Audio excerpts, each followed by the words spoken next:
सनातन धर्म में व्रत उपवास आदि का बड़ा महत्व है। इनके साथ में कई तरह की कथाएं, किस्से जुड़े हुए हैं। अपन इन पर तो चर्चा नहीं करेंगे, लेकिन जो इनसे जो हमारी दिनचर्याओं में प्रभाव पड़ता है उनके बारे में अवश्य आप लोगों को बताना चाहूंगा। यह हमारी दिनचर्या, हमारे परिवार के रिश्ते, सामाजिक व्यवस्था, शरीर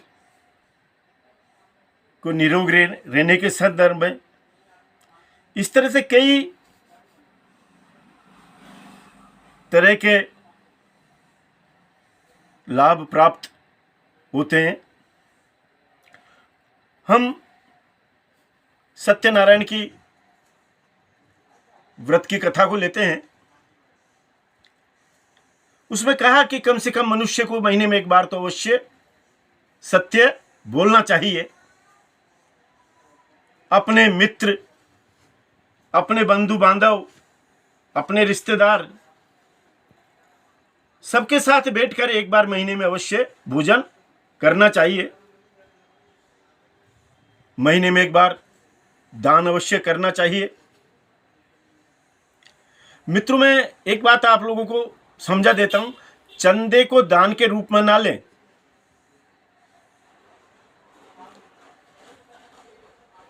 कई व्यवस्थाएं चंदे से भी चलती हैं। तो मित्रों, महीने में एक बार सच बोलना। हमें हमारे महाभारत में कई प्रसंग आते हैं, जैसे श्रृंगी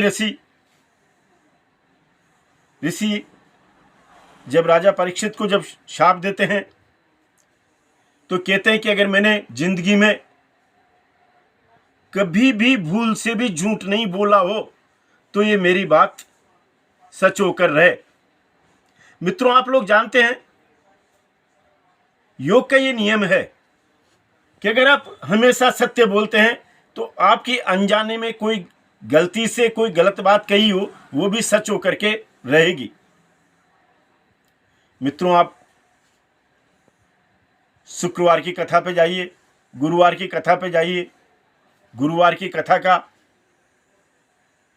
भोजन का महत्व देखिए आप। उसमें भी आप सत्यनारायण की कथा के अंदर भी एक विशेष भोजन का आयोजन होता है। पहले मैं सत्यनारायण की कथा को बारे में बताता हूं कि आपको धनिये की पीस करके उसमें मीठा मिला के और ऊपर से उसमें गाय के दही को डाल करके लेना है आपके लिए। मित्रों, ये प्रयोग ब्लड कैंसर के अंदर राहत प्रदान करता है। और भी आप जो बुद्धिजीवी मनीषी हैं वो लोग अपने अपने ढंग से इस बारे में विचार करें। गाय के दही में विटामिन B12 तो होता ही है। अब आप गुरुवार की कथा पे आइए। गुरुवार की कथा का एक नियम है कि उस रोज परिवार के सभी सदस्यों को या जो भी व्रत करते हैं उनके लिए भोजन में नमक का प्रयोग नहीं करना है और सारे भोजन में हल्दी डाल करके ही भोजन को बनाना है। मित्रों, हम जानते हैं कि अगर हम 7 रोज में एक रोज भी नमक नहीं खाएं पूरी तरह से तो ये कई बीमारियों से बचाव करता है। और हल्दी तो अपना आप में संक्रमण के लिए रामबाण है। तो 7 रोज में एक दिन नमक नहीं खाएं तो कई तरह की व्याधियों से आप, मसल्स पेन वगैरह, इस तरह से कई बीमारियों से बच सकते हैं। मित्रों, आप शुक्रवार की कथा लीजिए। क्या आनंदपूर्ण बात है कि आपको उस रोज गुड़ और चने खाने, सिके हुए चने और गुड़। मित्रों, गुड़ के बारे में आजकल मैं नहीं कहता हूं। गुड़ जो बाजार के अंदर जो उपलब्ध है वो गुड़ केमिकल युक्त है, जो शरीर में लाभ पहुंचाने के स्थान पर हानि पहुंचा सकता है। इसलिए आप जो भेली वाला जो गुड़ शुद्ध रहता है उस गुड़ को लेने की कोशिश करें। मित्रों, सीखे चने खाने से, भूमड़े खाने से, आप अगर बीपी के पेशेंट हैं, बीपी के मरीज हैं, तो आप देखेंगे कि आपका दिन भर में ही बीपी आपके उसमें कंट्रोल में आ गया है। मित्रों, आप इसी तरह से आप करवा चौथ के व्रत के लिए ले लीजिए। करवा चौथ का व्रत के बारे में मैं बताऊं उसके पहले आपको मैं एक बात बताता हूं। मेरे एक मित्र हैं, मैंने उनसे कहा कि आप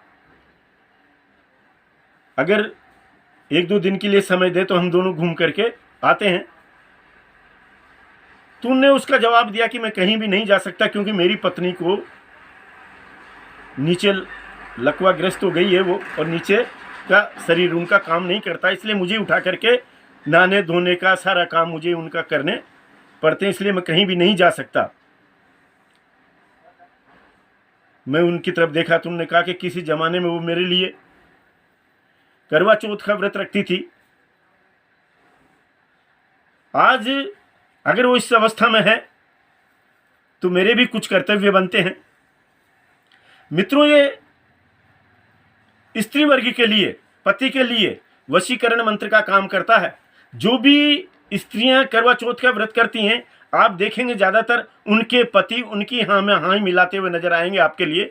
कोई अपवाद स्वरूप हो सकता है, कोई किस्सा ऐसा जिसमें पति पत्नी में करवा चौथ रखने के बावजूद भी मनमुटाव रहे। इसी तरह से मित्रों, आप लोग और भी कई अपन में सनातन धर्म में कथाएं हैं, उनका अपना महत्व है। आप लोग अपने ढंग से उस बारे में विचार करें और अवश्य उनको किया करें। किस्से कहानियों पे को अपन नकार करके उनकी अगली जो उसका अर्थ निकलता है उसको नहीं नकारें और अवश्य किया करें। नमस्कार।